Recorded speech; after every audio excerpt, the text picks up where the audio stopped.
The cat is present. Okay, we are recording it to the cloud, and then we will just post it after the meeting is over. Okay, meeting come to order. Roll call. Don Groshek. Tasha Co-op. Here. Caroline DeLuey. Here. Nicole Brinkley. Here. Gracelia Hernandez. Here. Alyssa Alsted. Here. Jessica Lazinski. Here. Michael Plicka. Here. Stephen Hook. Here. Marcia Lawson. Holly Patzer. Here. Shelley Strasser. Alderperson Dana Kane. Here. Alderperson Vincent Vitelli. Here. We have a quorum. So I'd like to for the approval of the minutes of August. I'll move to approve. Steve I'll Hook. second. Who's seconding? Please state your name. So Olsted. Okay, thank you. A motion to approve the minutes of August 13. Second, all in favor, signify by say aye. Aye. Aye. The aye have it. So now we can begin with our public hearing updates from Mr. Patrick Schross. Mr. Chairman, what we're going to do this evening is we're going to have a public hearing, and then Sean Miller, our Community and Economic Development Coordinator, will outline our recommended fiscal year. It's hard to speak with a mask. Yeah. We'll outline fiscal year 2021's recommendation, which then gets forwarded to Common Council. There are people also participating tonight that have received funding in the past and are applying for 2021 funding that might like to share some comments at the conclusion of the public hearing or during the public hearing. What we recommend, I'll read the notice, and then Sean will go through the recommendation, and then the committee can ask questions, and then we can ask any questions of the public. I'm going to read the notice at this time. Please take notice that on Thursday, September 10th, 2020, the Block Grant Committee will meet to hold a public hearing in the Common Council Chambers, which has been moved to 128 West Greenfield Avenue, to consider all proposals submitted, assemble the fiscal year 2021 annual action plan, set its goals, and make a recommendation to the Common Council. The department expects a fiscal year 2021 community development block grant allocation of $1,295,317 and program generated income from repayment of housing rehabilitation and economic development loans of $191,000 for a total of $1.486 million. To have a request considered for funding, it must meet two priorities. One, it must either benefit low to moderate income persons as individuals or as a group, or two, aid in the elimination or slum or blight influences.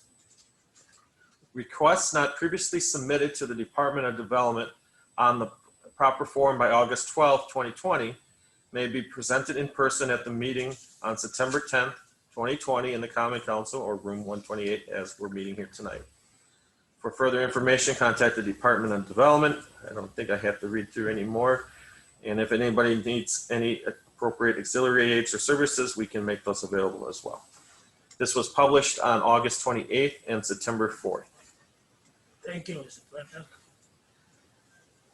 At this time, I'll turn it over to Sean Miller, who will outline how we arrived at the recommendation for 2021. Thank you, Patrick, and thank you Block Grant Committee and any applicants that are here. We received many great proposals, and sifting through all that information and all the requests, it was great to see all the great programs that are out there.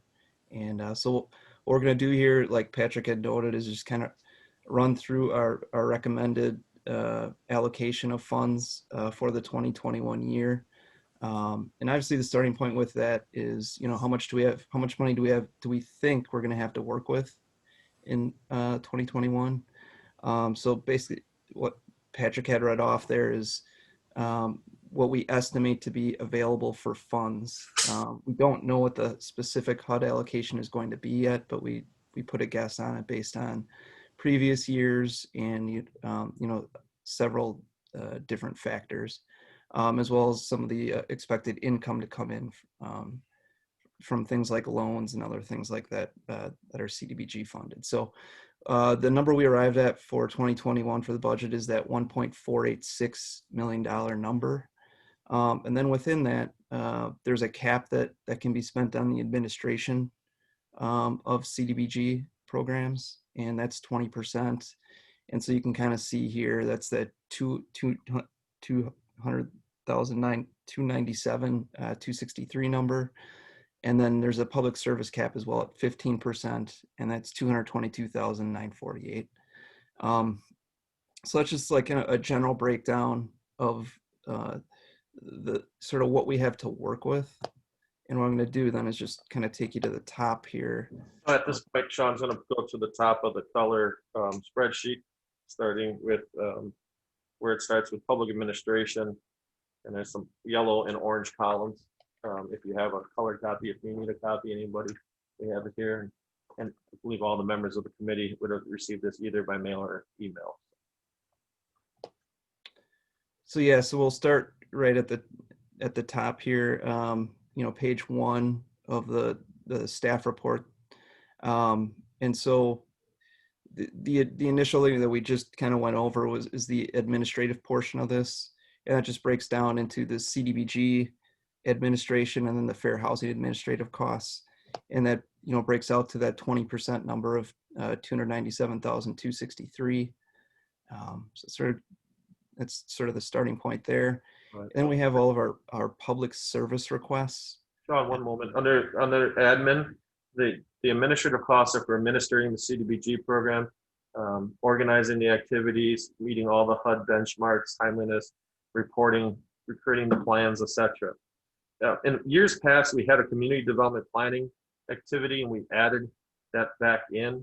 What we're doing is creating using some of our CDBG project funds for long-term planning.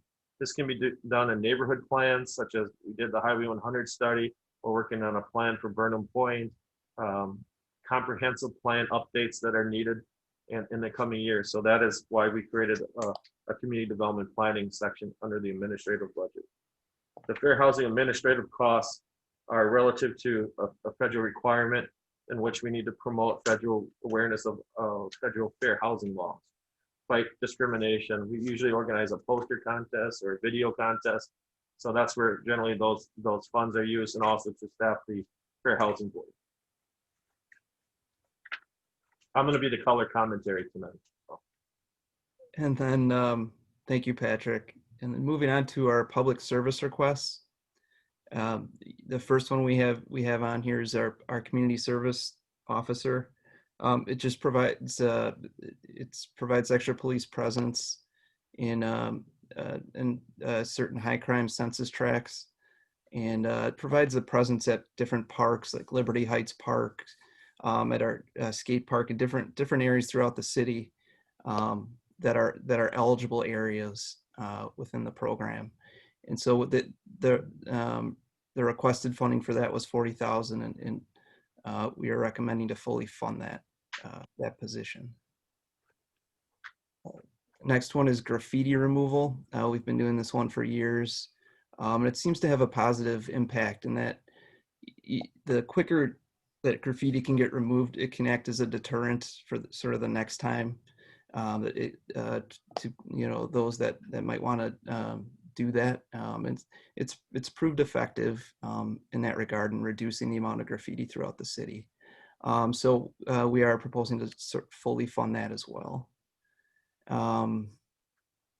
That is run through the the police department as well. Yeah, 2 retired police officers provide that service. The next item is the West Central Neighborhood Outreach Program. This is a senior program It's uh, it helps volunteer services to help seniors get transported to health to appointments, doctor's appointments, helps them with shopping, chores around the house, kind of anything that seniors may need. Kind of, it's a very helpful program for the senior community in the city. And we are proposing to fully fund that at $29,500 as well. This used to be West Alice Interfaith. It's operated off of 116th in that general area. This now is operated by Eras, which is out of Waukesha. Is Interfaith, they kind of folded. And this met that particular individual needs. And I'm not quite certain what happened to the screen, but oh, there we go. They are meeting 80 to 90% low to moderate income people under the delivery of their activity and their mission. And it was something that we went out and actually recruited because of we lost Interfaith, and seeing the needs to help seniors stay in their homes. There was a huge service gap if we didn't have someone to provide that service. And this happened throughout the whole region. It wasn't just West Dallas. It was the whole region that was affected. And this program helped meet that, and we're very happy with the service delivery. The next item is gang prevention. This is also through our police department. It's just money that goes towards helping prevent crime and gang activities within eligible neighborhoods throughout the city. And we are proposing to, again, fully fund this request at $19,079. For the gang prevention, what does that include? It's ran by the police department, but is it reaching out to youth? Is it more patrolling of areas where there's gang activity? What's involved in that? It's actually investigations into gang activities that are in the eligible census tract. Okay. Like Liberty Heights. Yeah. And it actually relates to, believe it or not, it goes to the graffiti removal. Some of that relates to the gang activity. And then this is the activity, remember the last meeting where I always say, we always get these weird pictures for gang prevention, which shows a pile of drugs and a gun. Every year, it seems like we're getting that image, and that's the stuff that they're working to get off the street with the gang prevention.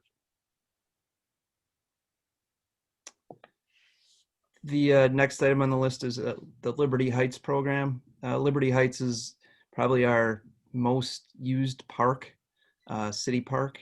And so it's in the middle of a low to moderate income neighborhood. And so it's important to have programming out there to assist many youth that are out there throughout the year. And so this one is sort of tailored towards helping with summer programs, including, pool supervision. They've requested $10,000, and we are proposing to fully fund that.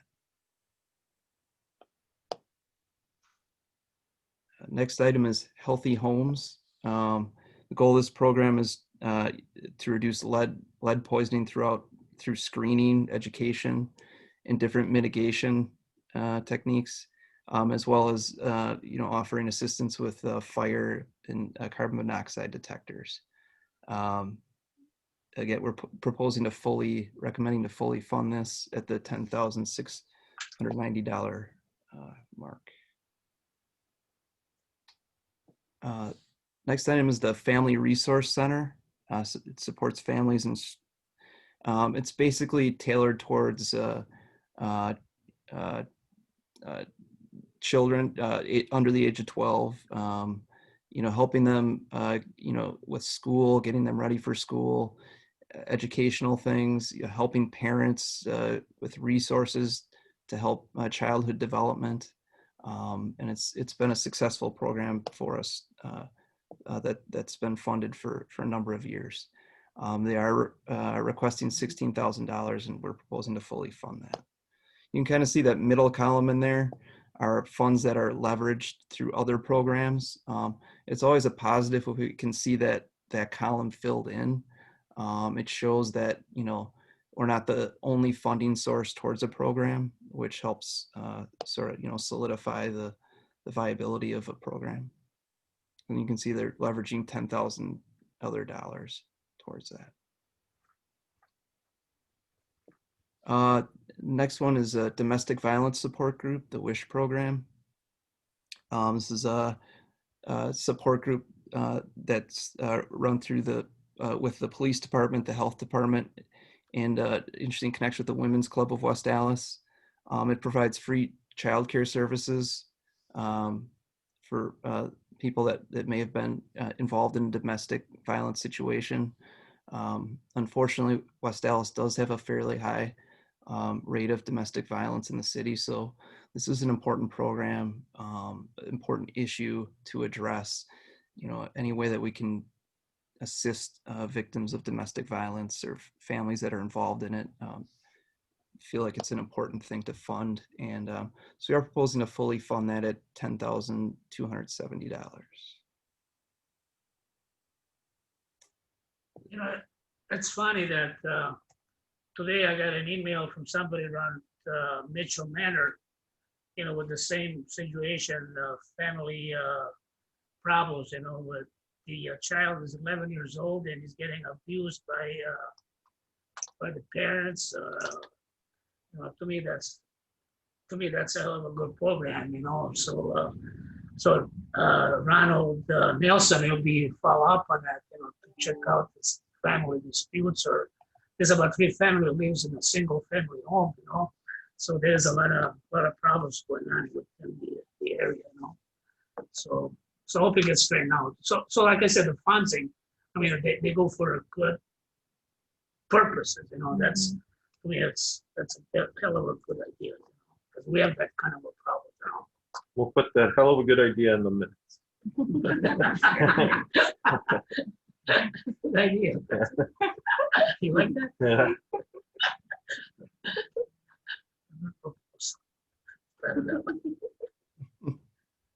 Yeah. The next item is the WRTP Big Step program. This is to help people that are unemployed or underemployed, you know, find higher than entry wage jobs. Last year, the program did average about $19.22 per hour for people that had found jobs for, which is a good number to get to. And the majority of the grant is to fund outreach programs in West Allis, which don't currently exist. And, you know, we do have a need for this. You know, obviously unemployment is very high right now. And there are a lot of underemployed individuals as well. So we are proposing to fully fund this. And this is also a highly leveraged program with other funding sources, which we do like to see. WTP Big Step provides outreach through social media. That's a great way to reach individuals these days. It's a platform where they're getting a lot of feedback. They know through metrics, able to reach certain people that maybe are searching for jobs, or one of the things that they do is upskilling. So you might be administrative assistant now, maybe, or you want to become an electrician or learn a trade. People can learn a trade through this field, and then they help place and graduate people from the program. And 1922 is a decent wage when we're working to address unemployed or low-income individuals to help improve the family situation through a wage. This is an effective program. They're highly regarded throughout the whole Milwaukee area. So any organization that does anything in social services refers people to them for job training. They're really highly regarded. Do they have a resource center? They do, on about 38th in Wisconsin. Okay. The next item is the Milwaukee County Outreach Services program. This is to assist homeless people individuals experiencing homelessness. It can connect them to indoor placements, and it can you know, have case managers, you know, following up with individuals that may need assistance. And so you know, a well-intended program here, much needed, $30,000 request, and we are proposing to fully fund that. We started this program last year in a way to address homelessness. The police department gets calls with dealing with people like maybe loitering or outside their business, or there was some in Burnham Point under the bridges, and even here in the City Hall courtyard. And this provides us, we can call the county, they send somebody out and they'll work with the individual. Were you able to get an address for that, or telephone? Oh, I still owe you that. I will get that for you. Or a flyer. A flyer? Yeah, okay. I would like a flyer too, if you could put it in my mailbox. Okay. Do we ever promote this program like through the VA, or since it is, I mean, I know VA isn't, it's West Milwaukee, but is this? We work closely with the VA in our housing programs. We have a program called Veterans Affairs Supportive Housing, VASH, in which if you are a veteran facing homelessness, you have to have a case manager from the VA, and they'll work with the referral over to our housing authority, and then we'll provide a voucher with an individual. Their case manager will help find housing. We'll provide the voucher, and that's like a rent assistance program. So. I work at a food pantry in West Dallas, so getting some of this information to the people that come in would be very helpful. Absolutely.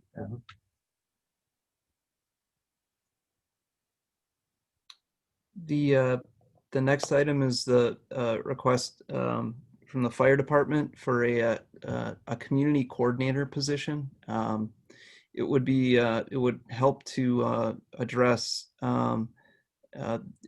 those that may have a suspected issue with drugs, a drug overdose, things like that. It can provide, this position could help provide follow-up outreach, after an incident takes place, allows for personnel to be able to check back with individual, see if they're seeking help, encourage them to seek help and things like that. Obviously in society today, we do have an opiate issue out there that's prevalent, is a part of West Dallas as it is everywhere. And so it's a big thing that our fire department does, is responding to these overdose issues. And so this is a proactive thing the fire department's doing to try to say, hey, how can we help, follow up with these individuals? It is a big ask at $96,713. And, obviously we only have so much money to go around. So, currently we're recommending funding it at the $32,709 level. So what does this program do differently than the mobile integrated healthcare program that I thought was a follow-up program also for those who were taken to hospital for a drug overdose? The mobile integrated healthcare plan follows up with them, helps refer them to resources. So what's this additional funding for when there's kind of something already in place? Sean, just we can ask that question here. If you want to ask it now, or we can wait till the conclusion of the public hearing. And we have Assistant Chief Jason Schock on Zoom, and he can provide an outline on that, so we can get through all of them. It's actually, we have a representative from WIBIC as well on here, so that if we have questions on their service delivery, we can do that in the collective and conclude the public hearing. Sounds good.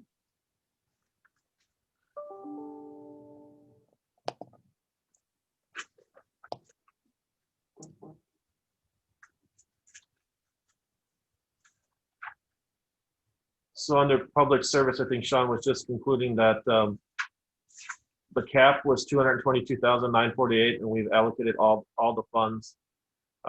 There was $286,000 in requests, and so we're always over. There's always over demand for public service, and we are capped by HUD on how much we can do for public service. So we did utilize the full allocation amount to help meet the services for the low and moderate income people in our community. The other programs that we have in the next section are housing rehab. The first category is housing rehab management. This is the delivery of doing housing rehab loans. This is putting the closing, getting all the mortgages and all the satisfactions, all the paperwork, meeting with the contractors. And that's where the administrative side is. And the other two elements of the housing section are funding single family rehab loans that we usually fund $100,000. into that category. And then we have 15,000 for multifamily or multi-unit, which is usually a duplex that is owner occupied. We don't do the ones that are not owner occupied. Our goal is here to promote ownership and help clean up properties within one neighborhood. So these are loans that we provide. You might have recall earlier, we had program income. We're one of the few housing authorities that are actually making money off our loans. And when loans are repaid, we put the money back into our block grant program. So the full amount under the housing rehab section is $143,001. We had to get that $1 in there. This is, so we're, the total request is $143,750. So we came in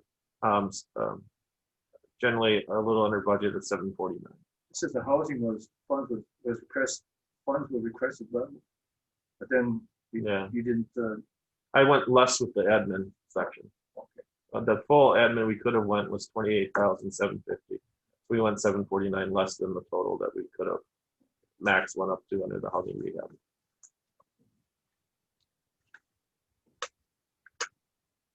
And then the next section, this one is our economic development loan program. We funded at $200,000. These are loans provided to businesses to help create jobs. When you think of a loan, this loan program, it's to help buy equipment and a bit working capital so that a job is created. So generally between $10,000 and $20,000 is our range where we want to be in terms for each full-time job that is created. So if a business comes in and says, I'll create 2 jobs, we can provide between $20,000 and $40,000 and it has to be a job for a low moderate income person. So if a business says they're going to create 5 positions, you have to get 51% or more of those positions to be low to moderate income people to be qualified. Generally, we like to be at prime on the interest rate, but depending on the credit and depending on what's the collateral, that can be adjusted. So we try to be flexible. We take subordinate positions, but the main point of our economic development loan program is that it's a job creation program. And we have to, all the funds entirely have to, so if a business fails, the other loan businesses also have to make up for that job creation. So it's definitely a portfolio management type of program. The next program is our micro enterprise technical assistance program, which is our partnership with WIBIC. We've been partnering with WIBIC actually, I think, since, let me think, 1999, I believe, or 2000 is when we first started working with WIBIC at the city. And I wasn't even here yet, but I remember WIBIC starting to help businesses, not only in our downtown, but throughout and providing technical assistance. The concept was always start smart when you're starting a business. There are people that would like to start a business, but they just don't know where to go, where to start, providing that case management early on. And these are businesses that are less than 5 employees typically. The micro enterprise is defined as less than 5 employees by HUD. So it's really meeting those entrepreneurial type individuals. And great side of this is that it's very diverse in who they serve. I know it says women, but for West Allis, they not only help disadvantaged populations, but they work with any resident in West Allis to help create a business. And then we'll work to figure out what financial resources, whether it's WIBIC or maybe a city resource. And WIBIC has also been a partner with us in Kiva. Yeah. And we've, in 1 year with Kiva, WIBIC proudly has funded 6 loans or helped get 6 loans funded. Last week, they funded, maybe it was 2 weeks ago, on the anniversary of the 1 year, another business that's looking to move into the Rapina strip mall and make gluten-free pizza crust. Within 23 hours of their loan being posted on Kiva, it was funded. So it's another, we're seeing that there's resources available to help people start businesses. And this is part of the term I like to share with everybody. I like it because it's called economic gardening. It's to help the individuals with wanting to create an idea, and you plant that idea and it grows, and maybe WIBIC or Kiva helps them. Maybe they go to the next phase and they go to our economic development loan, and then maybe we go to another funding source, to a bank eventually. But they're helping to grow the economic vitality of our city. The next item is commercial facade improvement program. These are funds to help address slum and blight on commercial properties. Aging facades in our commercial corridors are an important aspect of our revitalization plan, whether it's National Avenue, our downtown 6 Points, Burnham Point, where that's generally where our focus is, but we can do spotlight situations where there's a property that it's been vacant, idle, broken windows or something, we'd like to utilize facade grants to help leverage private investment into those properties. The total funding for economic development is $335,000, and that is our recommendation in that category. Turn it back to Sean. Thank you, Patrick. Takes us into our public facility request category. The first item here, street beautification. This is to assist our public works department with planting trees and shrubs in CDBG eligible areas. I believe this is also address the emerald ash borer issues that are sort of prevalent. I'm gonna bring that up when we enter into discussion and vote on the recommendation. Okay. As staff here, we're gonna have a recommendation to modify that amount here in a little bit. Okay, so the initial request that we received on this was 25,000, and we were at the time of this document recommending to fully fund that at 25,000. Exterior code enforcement program.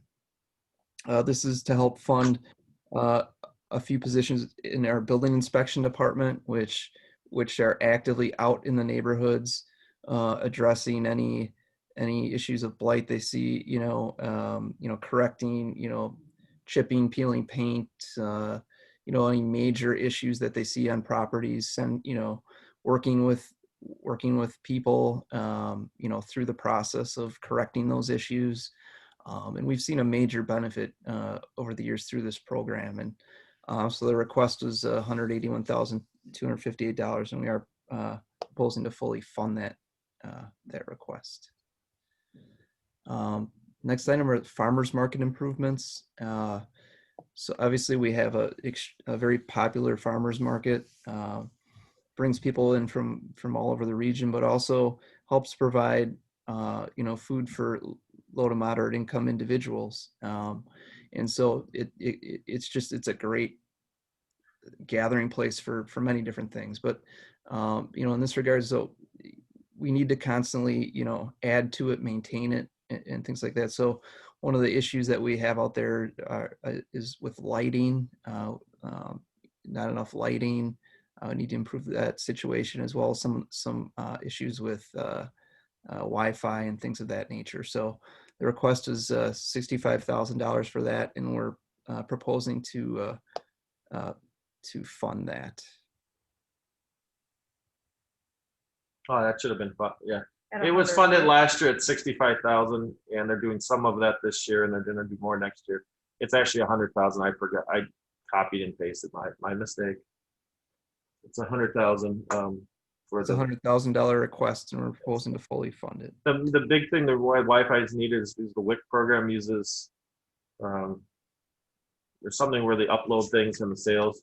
The other thing is, like recently with our COVID money, we had a food delivery program or certificates for seniors to go to the farmers market if you're low income, and that we're trying to provide good, healthy food choices for individuals using some of our federal resources. So anytime we can invest in our farmers market and enhance it, it's been proven. It offers a great return. The next item is the Burnham Point neighborhood street improvements. It's funding for various things around Burnham Point. Mainly two major projects at the intersection of 60th and Burnham.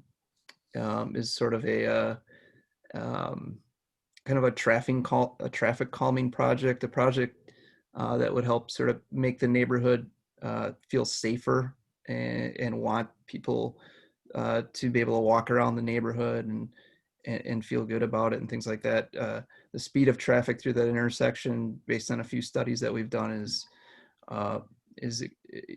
cars speed through there, and so what we're going to do is kind of at the intersection make it narrower. We're going to extend the corners out, can call them kind of bulb outs, and make it more pedestrian friendly, and make cars have to slow down just physically. They'll feel like it will feel like they will have to slow down to get through that intersection. And then there's also many accidents and use cars into buildings and things like that. It's pretty tough intersection. So it's important to address that. The neighborhood, we've met with the neighborhood several times on it, and they've expressed that concern. And then the other item we're looking at is improving a gravel lot over on approximately 62nd and Burnham, 61st, 62nd and Burnham. And making it into a community gathering space. There'd be a little play area for kids, benches. There'll be an area where food trucks could pull up. The neighborhood, when we've met with them a few times here, they've expressed a need for lighting and feeling safer. And so that's going to be one of the a big aspect of this as well, is, you know, improved lighting. Just create a nice space where the neighborhood can get together and enjoy. They can have, you know, small concerts there, things like that. So we tested that out last year with a Better Block program, and the neighborhood really enjoyed it. And so we're making sort of those temporary things that we did for the Better Block program 1 year ago. We're going to try to make them permanent. And so the requested funds for that were $297,500. I think that goes back to last year, and the recommended funding for that for 2021 is $54,847. What we're trying to fund is like a phase 2 of this. Right now we have a budget of $297,500, and most likely to get easement to that property or additional land, we'll probably have to buy some additional land to make that more of a signature project. So if it depends on how the planning goes on that. The house next door. Would be the ideal, right? I'm not publicly saying this, but Yeah. Well, I don't want you to say. I don't want you to say. Think twice for yes. yeah. The next item are the Historical Society improvements. Historical Society is run out of a building that's on the National Register of Historic Places, old schoolhouse on 84th and National. You know, what comes with an old building are a lot of maintenance issues, a lot of things. And so one of the issues they've had for years now are their doors, their front doors, which are large, kind of ornate doors, aren't functioning well, and are, you know, both visually sort of falling apart and just functionality wise don't close all the way. And you know, it's just not a welcoming situation. And so they've been requesting for years now to try to get those replaced. So what they've asked for is $50,000 to do that, and we are proposing to fully fund that. The next item, Liberty Heights Park improvements. As we talked about before, Liberty Heights is an extremely important park, city park for West Allis. And so, you know, we're looking at, you know, how can we make it even better for the children and the families around that use it.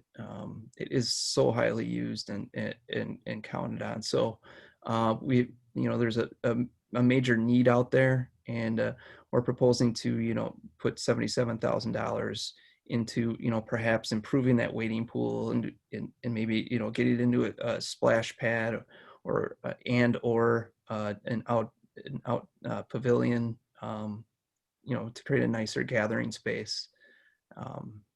As some of the things out there are aging over time, and you know, when you do have a highly used facility, it breaks down a little faster as well. So under that activity, I'm going to propose also have an amendment to talk about, and we'll let Sean wrap it up on their total funding request, and then I'll mention what the amendment would be, and then we'll go into the questions of the committee. Thanks, Patrick. Yep. So you can see the total public facilities request of $618,758. Proposed funding currently on that we had at the time of this document was $488,105, and you can see our total funding request of about $1.68 million, and then, you know, our anticipated 21 budget of $1.48 million. being hit with our recommendations. What's on the other pages that we provided to you is just more of another calculation sheet that we do to derive the budget. On the left, there are all the matrix codes. When you operate the HUD CDBG program, you have to assign a matrix code to it. That's got to meet certain criteria. And then I put the definition of that matrix code there so you could see how we prove the eligibility of the program. So that is the underwriting kind of aspect of it. And again, it's similar numbers, but on how we saw how they were funded in 2020 here, and then how the recommendation would be for 2021.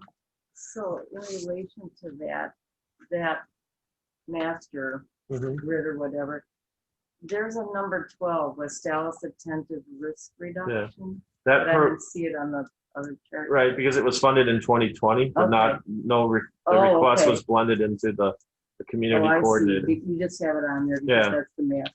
Okay. Right, and it's not funded in 2020. There was no application for I that. see. The proposed amendments would be to increase the street beautification program, I believe it's by $23,700.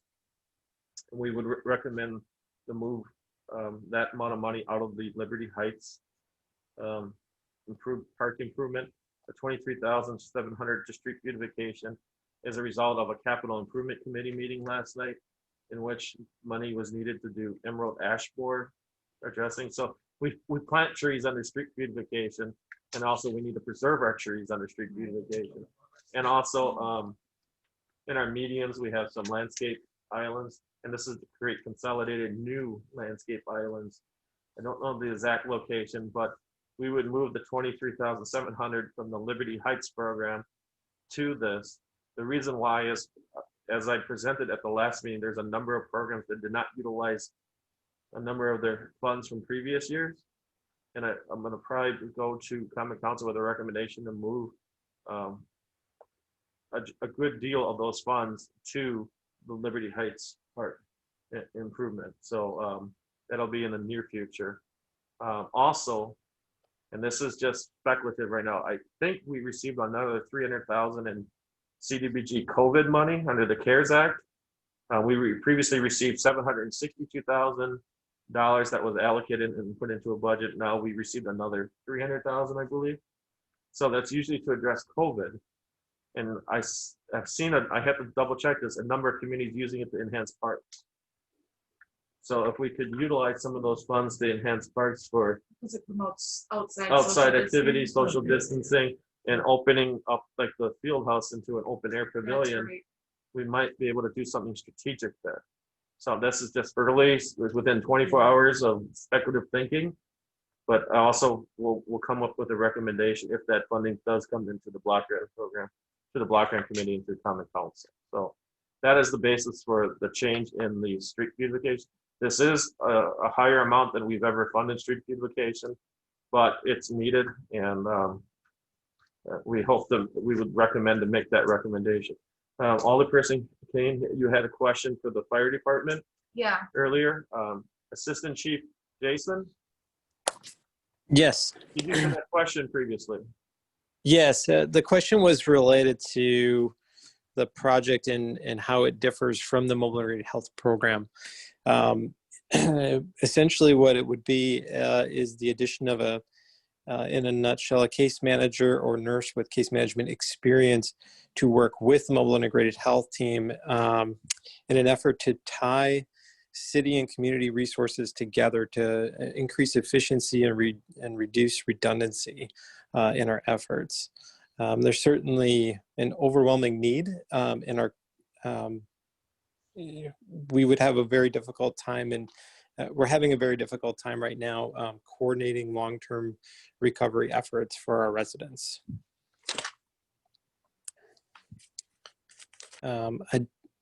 So this, to give you an example, the fire department's mobile integrated health team really does a nice job at first of all, identifying which residents are at risk. We have partnerships with numerous city entities, and so all the way from the medical examiner's office, we have a opiate fatality review team working locally and at the county. We have House of Corrections, the police department, health department. We get referrals from a lot of folks, so we can see which residents are at risk for overdose or for death related to substance use disorder. And we really do a nice job of getting in their doors and meeting with them, and even getting a really good idea of where they're at in life and what kind of barriers they have in place.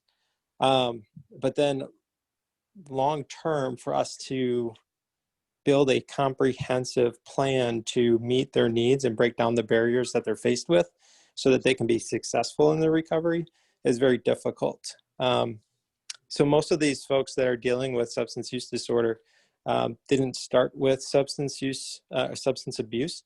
They normally have complex medical conditions, or they had traumas or mental health or some other much bigger issue that they're coping with or had coped with by the use of illicit substances, and now have an addiction that they're trying to cope with. So this case manager would be able to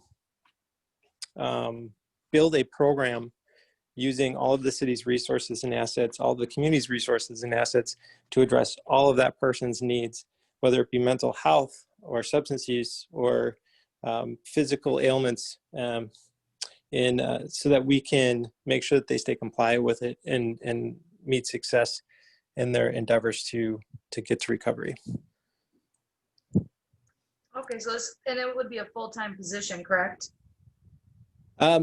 The initial allotment was, this was our first time ever writing for a position in this grant, and initially I based the amount off of a full-time position at about the same wage as a community nurse would be, a registered nurse. But I think that even if we were to fund it part-time, would be a huge step in the right direction for us. But yeah, so we're certainly open to exploring whether it be part-time or full-time. But for right now, just trying to get our foot in the door would be the first step. Perfect. Thank you. Yeah, I would like to ask you, Jason, a question in reference. I know the last couple of years has been an increase throughout the county with the addictions. So do you have any statistics what we're facing in West Dallas with the same situation through the county? I mean, I know there's quite a few cases that we have been experienced the last couple of years, a lot. But I don't know about West Dallas. I mean, we have. Yes. So I can tell you the 2019 numbers, which are fairly alarming, and that really sparked us to take a lot of initiative from not just the fire department, but also the police department and health department. We've been working night and day to kind of get a handle on things. And I think recently we're starting to see success. But in 2019 was a record year for us, and not in a good way. We had 57 residents die from opiate-related overdoses. And we had over 250 overdoses where 911 was called and emergency responders had showed up. I think there was, looking at the numbers across the county, if you broke it down per capita, it was actually the worst opiate issue in southeastern Wisconsin. So that sparked us to really do a deep dive into what the best practices were across the nation and try and adopt those practices here in West Dallas. And I think we've got most of those components. One of them that is missing is a case manager. There's been numerous teams across the country that have added that component and been far more efficient. But now this year, fast forward to 2020, we did have a small spike right as COVID struck the region. But now, since then, since our team's been active and working with peer counselors in the community and our other community partners, we've actually been trending below last year's numbers consistently each month in both deaths and overdoses. So good news, and hopefully we're moving in the right direction and we can continue to lower those numbers. Thank you, Jason. I appreciate that. I think you gave it the proper updates, and I mean, I know about it, we were high, but, through the county was just as much higher. So, so I believe that's a good program, if it gets going, I'm gonna try to help in the future, near future, additional people that they experience such opiate addictions, I mean, I'm happy with that. Thank you. So, Mr. Chairman, at this time, I think we have another representative on the Zoom. It's kind of different because we don't have everybody in the same room, Yeah. but I did see a representative from WIBIC on if they wanted to share any comments. Sure, go ahead. Maybe they left. Hang on there. All Sorry. right, thank you. Um, Hi, good evening, everybody. My name's Talia Mendez, and I am the project director for the Milwaukee market. I'm both what we say old and new to WIBIC, as I was with WIBIC in the late 90s and into like 2004. So I've recently returned in this role after doing some consulting work over the past year. I also run the Growth Accelerator program down in the Southeast market. So I'm really thrilled to be back with WIBIC, and I haven't had the pleasure of meeting Patrick and Sean in person, but we were able to work together in getting out 11 grants to these, to the micro businesses with the CARES Act dollars. And like Patrick said, so Patrick, I was with WIBIC in '99. So yes, we've been partners for a very long time, and I'm really very excited to be working with you. And I'd be happy to take any questions. I don't have Any any questions. I just want to say that the program's great. I actually took quite a few courses through WIBIC on QuickBooks and business planning, and it was super beneficial. I actually was in class with 2 people who currently have a business here in West Dallas and are successful, and they started out through WIBIC. So I feel it's super beneficial to everyone in West Dallas to take advantage of it in Milwaukee County. Thank you. That's a really cool story. Any more questions from any members of the blood grant committee? From Ms. Armando Suarez. No more questions. Any questions from members of the committee that are on the Zoom? I have a question. I hate to have to go back to Jason, but I didn't know we were going to end as quickly as we did. If Jason is still on, I guess my question was, the request was 96,000 and the funding level is at 37,709. That number seems like it represents something that you may have some plans for. Can you tell us how that number will be effective, or what you'll have to modify to use 32,000 instead of 96,000? Sure. The 96,000 was calculated off full-time wage with fringe benefits being about 36,000 of that overall benefit. So at 30,000, we feel that we would be able to fund part-time, couple of days a week, having either a nurse or a case manager come in and fill in. One of our neighboring communities in Greenfield Fire Department has a case manager who splits their time between fire and PD. And if you were to split the wage, it would be, right in line with where we're at there. Another thing that we're exploring too is maybe if we have a part-time nurse with case management experience working elsewhere in the city part-time, maybe we could boost to full-time and supplement the wages that way. Okay, thanks, Jason.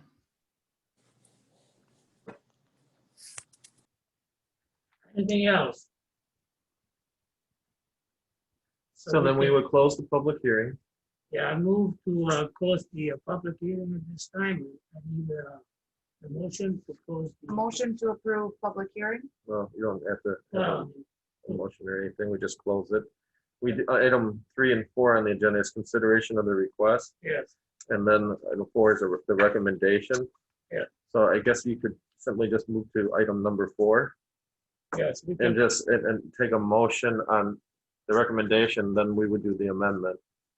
okay, item 4, recommendation to the common council on the consideration of request for projects for the FY 2021 Community Development Block Grant CDBG Annual Action Plan.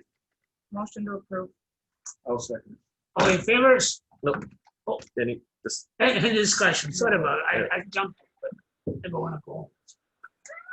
I'm just Mr. kidding. Chairman, as I mentioned before, we would like to move 23,700, I just looked up the number again, From Liberty. from Liberty Heights to street beautification, as I outlined previously. So that would create a balance within those activities. Let me go to that. So we currently have 25,000 as the recommendation. We're going to add 23,700 to it for a total of 48,700. And then Liberty Heights would become 5630. 56,300. 56,300. And that would be our staff recommendation. So as an amendment. So someone would need to, Motion to approve with said amendments. right. Second, I'll second. all in favor of the amendment? Aye. Aye. Opposed? The aye have it. So we got next one now? And then you just did the recommendation on the whole plan. So I'm looking for recommendation for the entire public hearing that we had tonight and all the previous and matters and everything else. So I need an motion for approval. So moved. Second. All in favor? Aye. Aye. Aye. The aye have it. Any opposed? Any opposed? I noticed. What do you do? And then the motion passes, Mr. Chairman. Yeah. That thank you. concludes our meeting. Just the next meeting would be next March when we have our consolidated action report that we need to provide to HUD. As 90 days after the fiscal year, we have to give a report and we have to have a public hearing on that before we submit it to HUD. So, and if we receive any additional funding, we'll come back to the block grant committee. At this time, I needed a motion to adjourn. So move. Second. All in favor? Aye. Aye. Aye. The aye have it. I want to make sure you guys can do it. So usually we are always finished right in time for a Thursday night Packer game, but there's no Packer game I don't tonight. love it. Or we usually are on the nicest and sunniest evening we have in a while, and it worked out tonight. So thank you everybody for your time. If anybody ever has questions on any program or how this is all calculated, please do not hesitate to reach out to Sean or myself. We're always available to help and answer questions. And we'll get the flyers out on the Milwaukee County Homeless Program. So Hey, Pat, if I want that concludes our meeting this evening. Thank you. Thank you. Thanks, everyone. Thank you.